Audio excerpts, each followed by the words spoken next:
Assalamualaikum warahmatullahi wabarakatuh. Baiklah, kami dari kelompok 4 ingin menyampaikan hasil diskusi kelompok kami. Adapun topik yang akan kami bahas adalah yang pertama, strategi pembelajaran aktif. Yang kedua, strategi pembelajaran aktif tipe Indekar Match. Yang ketiga, learning start with equation. Saya akan membimbing jalannya diskusi ini. Perkenalkan, nama saya Mustaqim Aimi, akan bertugas sebagai moderator pada hari ini. Adapun anggota kelompok saya adalah Mutia Sapitri dan Dara Puspitasari. Baiklah, materi pertama akan disampaikan oleh teman kita Mutia Sapitri. Kepada Mutia Sapitri dipersilakan. Baiklah, terima kasih kepada moderator.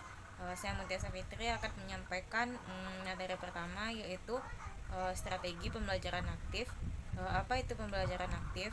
Pembelajaran aktif dimaksudkan untuk mengoptimalkan penggunaan semua potensi yang dimiliki oleh peserta didik, sehingga semua anak didik dapat mencapai hasil belajar yang memuaskan sesuai dengan karakteristik pribadi yang mereka miliki. Di samping itu, pembelajaran aktif juga dimaksudkan untuk menjaga perhatian siswa atau anak didik agar tetap tertuju pada proses pembelajaran. Menurut Mayer and Jones, mengemukakan bahwa pembelajaran aktif terjadi aktivitas berbicara, mendengar, melihat, membaca, dan refleksi yang mengiringi peserta didik ke arah pemaknaan mengenai isi pembelajaran, ide-ide pembelajaran, dan berbagai hal yang berkaitan dengan satu topik yang sedang dipelajari. Dalam pembelajaran aktif, guru lebih berperan sebagai fasilitator, bukan pemberi ilmu. Dari pendapat ahli tersebut, dapat diambil kesimpulan bahwa pembelajaran aktif dimaksudkan untuk mengoptimalkan penggunaan semua potensi yang dimiliki oleh peserta didik, sehingga semua peserta didik dapat mencapai hasil secara optimal sesuai dengan karakteristik pribadi yang mereka miliki. Pembelajaran aktif pada dasarnya berusaha untuk memperkuat dan memperlancar respon anak didik dalam pembelajaran. Dengan demikian, strategi pembelajaran aktif pada peserta didik dapat membantu ingatan mereka, sehingga mereka dihantarkan pada prestasi belajar peserta didik yang sesuai dengan tujuan pembelajaran yang telah ditetapkan. Kemudian ada kelemahan dan kelebihan pembelajaran aktif. Dari pembahasan mengenai strategi pembelajaran aktif di atas, dapat ditemukan banyak kelebihan dan konsep belajar aktif itu sendiri. Di antaranya sebagai berikut: satu, berpusat pada peserta didik. Yang kedua, penekanan pada menemukan pengetahuan, bukan menerima pengetahuan. Yang ketiga, sangat menyenangkan. Yang keempat, memperdayakan semua potensi dan indera peserta didik. Yang kelima adalah menggunakan metode yang bervariasi. Yang keenam, menggunakan banyak media. Yang ketujuh, disesuaikan dengan pengetahuan yang sudah ada. Namun tidak sedikit pula ditemukan beberapa kelemahan dari strategi pembelajaran aktif ini. Di antaranya sebagai berikut: satu, peserta didik sulit mengorientasikan pemikirannya ketika sedang didampingi oleh pendidik. Yang kedua, pembahasan terkesan ke segala arah dan tidak terfokus. Langkah-langkah pembelajaran aktif adalah strategi aktif menuntut kreativitas guru untuk mendesain proses pembelajaran yang dapat menstimulasi aktivitas siswa. Dalam konteks teori pembelajaran, strategi pembelajaran ini dikenal dengan pendekatan student-centered, yaitu pembelajaran yang berpusat pada anak didik dan guru atau dosen bertindak sebagai fasilitator belajar. Komunikasi yang dibangun dalam proses pembelajaran adalah komunikasi banyak arah, atau bisa disebut multiple way communication. Dalam konteks ini, siswa dituntut lebih aktif, tetapi tetap dalam koridor pengawasan dan bimbingan guru. Dalam pembelajaran aktif, mengajar sangat senang bila peserta didik berani mengungkapkan gagasan dan pandangan mereka, berani mendebat apa yang dijelaskan pengajar karena melihat dari sisi yang lain. Untuk itu, pengajar selalu memberikan kesempatan bagi peserta didik untuk mengungkapkan gagasan-gagasan alternatif mereka. Mungkin saja pengajar akan sangat senang dan menghargai peserta didik yang dapat mengerjakan sesuatu persoalan dengan cara-cara yang berbeda, dengan cara-cara baru saja dijelaskan pengajar. Kebebasan berpikir dan berpendapat sangat dihargai dan diberi ruang oleh pengajar. Hal ini akan berakibat pada suasana kelas. Artinya suasana kelas akan sangat sungguh hidup, menyenangkan, tidak tertekan, dan menyemangati peserta didik untuk belajar. Adapun macam-macam pembelajaran, strategi pembelajaran aktif adalah satu, strategi pembelajaran court sort. Metode ini merupakan kegiatan kolaboratif yang bisa digunakan untuk mengajarkan konsep, karakteristik klasifikasi, fakta tentang objek atau mereview informasi. Gerakan fisik yang dominan dalam strategi ini dapat membantu mendominasi kelas yang jenuh atau bosan. Yang kedua ada strategi pembelajaran kooperatif Jigsaw yang mengandung arti bekerja sama dalam mencapai tujuan bersama di dalam pembelajaran. Cooperative learning menempatkan prestasi belajar yang optimal dalam belajar. Yang ketiga, strategi pembelajaran debat aktif. Debat bisa menjadi satu strategi berharga yang dapat mendorong pemikiran dan perenungan, terutama kalau peserta didik diharapkan mempertahankan pendapat yang bertentangan dengan keyakinan sendiri. Ini strategi yang secara aktif melibatkan semua peserta didik di dalam kelas, bukan para pelaku debatnya saja. Baiklah, itu saja materi dari saya kembalikan ke moderator. Terima kasih kepada Mutia Subito. Baiklah, materi kedua akan dibacakan oleh Dara Puspitasari. Kepada Dara Puspitasari dipersilahkan. Assalamualaikum warahmatullahi wabarakatuh. Sebelumnya saya berterima kasih kepada moderator yang telah memberikan saya kesempatan. Saya Dara Puspitasari akan menjelaskan tentang model pembelajaran aktif tipe In-Descartes. Yang pertama yaitu pengertian dari model pembelajaran aktif tipe In-Descartes adalah metode atau cara belajar siswa yang dikembangkan untuk menjadikan siswa aktif mempertanyakan gagasan diri sendiri atau gagasan orang lain dengan cara mengulangi materi pembelajaran yang telah diberikan sebelumnya melalui teknik mencari pasangan kartu yang merupakan soal atau jawaban. Beberapa aktivitas belajar siswa pada model pembelajaran aktif tipe In-Descartes yaitu bertanya, menjawab pertanyaan, memperhatikan, mendengarkan uraian, bergerak mencari pasangan kartu, dan memecahkan soal. Konsep bermain sambil belajar yang terdapat dalam metode ini membuat pembelajaran tidak membosankan. Ada beberapa pendapat para ahli mengenai pengertian dari model pembelajaran In-Descartes, yaitu yang pertama, menurut Supriyono, model pembelajaran In-Descartes adalah metode mencari pasangan kartu yang cukup menyenangkan. Yang kedua, menurut Ismail 2008, model pembelajaran In-Descartes adalah metode yang dikembangkan untuk meningkatkan siswa aktif bertanya akan gagasan orang lain dan gagasan diri sendiri. Dan seorang siswa memiliki kreativitas maupun menguasai keterampilan yang diperlihatkan untuk mencapai tujuan pembelajaran.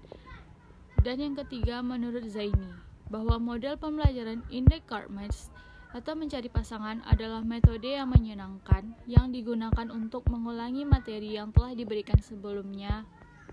Dan yang kedua, prinsip-prinsip In-Descartes menurut Ismail.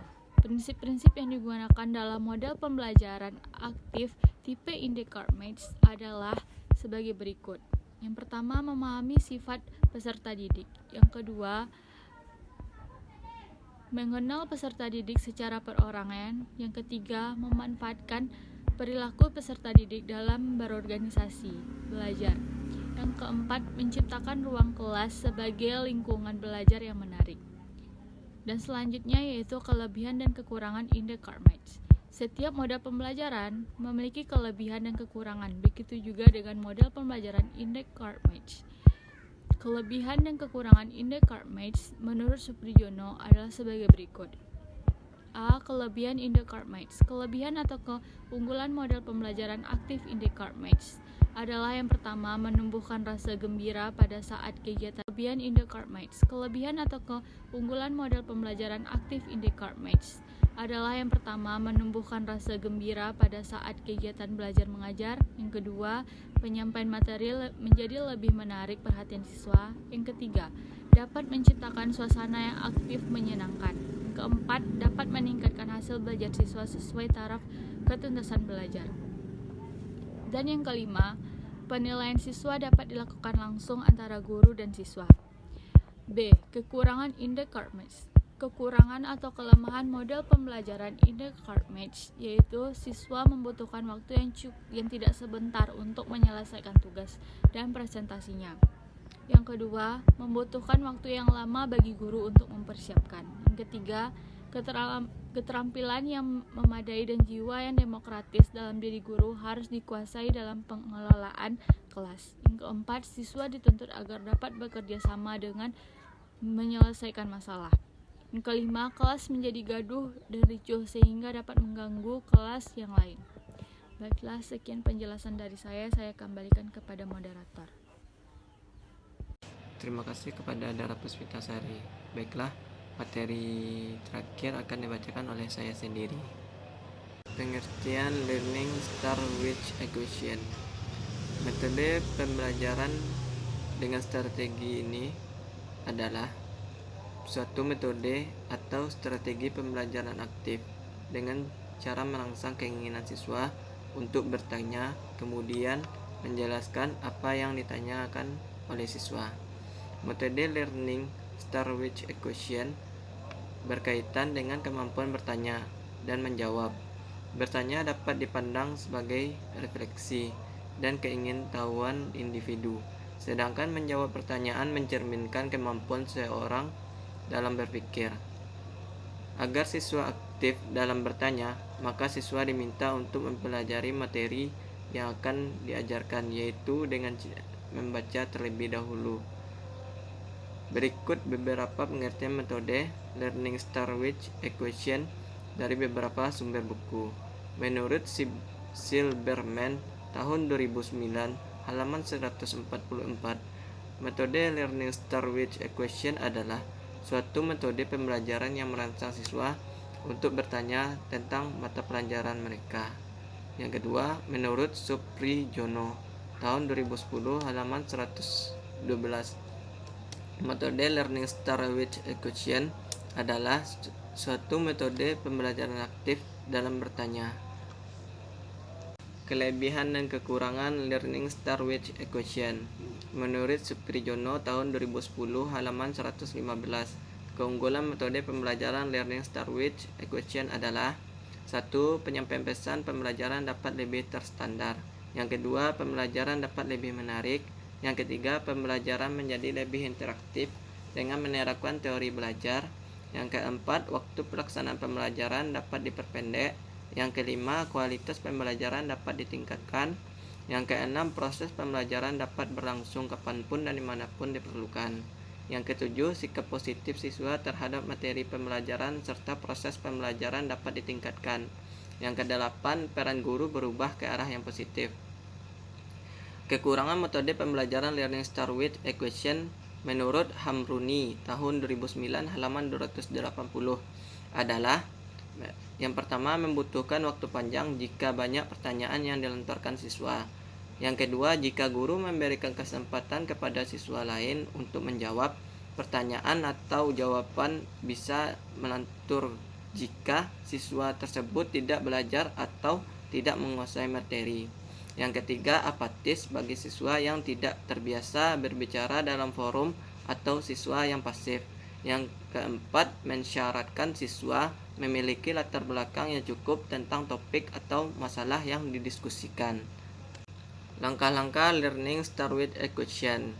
Menurut Zaini, tahun 2008, halaman 44. Langkah-langkah dalam strategi pembelajaran menggunakan metode learning start with a question adalah sebagai berikut. Yang pertama, pilih bahan bacaan yang sesuai, kemudian bagikan kepada peserta didik. Bahan bacaan tidak harus difotokopi, kemudian dibagi kepada peserta didik. Akan tetapi dapat dilakukan dengan memilih satu topik atau bab tertentu dari buku teks. Usahakan bacaan itu bacaan yang memuat informasi umum atau yang tidak detail sehingga memberi peluang untuk ditafsirkan dengan berbeda-beda. Yang kedua, minta peserta didik untuk mempelajari bacaan sendiri atau dengan teman sebangkunya. Yang ketiga, minta peserta didik untuk memberi tanda pada bagian bacaan yang tidak dipahami. Anjurkan mereka untuk memberi tanda sebanyak mungkin. Jika waktu memungkinkan, gabungkan pasangan belajar dengan pasangan yang lain. Kemudian minta mereka untuk membahas poin-poin yang tidak diketahui yang telah diberi tanda. Yang keempat, di dalam pasangan atau kelompok kecil, minta peserta didik untuk menulis pertanyaan tentang materi yang telah mereka pelajari lewat membaca. Yang kelima, kumpulkan pertanyaan-pertanyaan yang telah ditulis oleh peserta didik. Yang keenam, sampaikan pembelajaran dengan menjawab pertanyaan-pertanyaan tersebut. Yang ketujuh, usahakan dalam menjawab pertanyaan dilakukan secara urut sesuai dengan bahan pelajaran agar peserta didik juga urut dalam memahaminya. Demikian tadi diskusi kelompok kami. Saya sebagai moderator memohon maaf atas kesalahan dan kekurangan saya. Saya kembalikan kepada dosen pembimbing. Assalamualaikum warahmatullahi wabarakatuh.